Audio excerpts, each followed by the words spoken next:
lekin ilmoqli gaplar ham eshitdim. Ozgina ilmoqli gap. Erkakcha bo'lish kerak.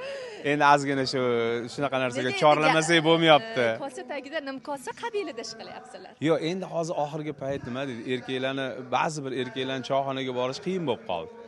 O'shaning uchun o'shalarni choyxonaga olib kelish maqsad edi.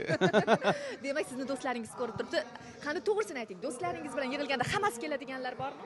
Bizda hamma keladi, lekin choyxonaga. Biz sizni Ko'p bora olmaydigan o'zim. Yo'q.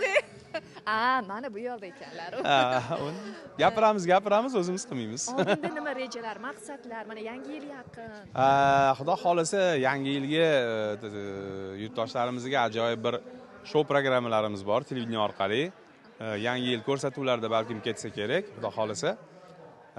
Va gastrol safarlari hozir rejalashtirilyapti.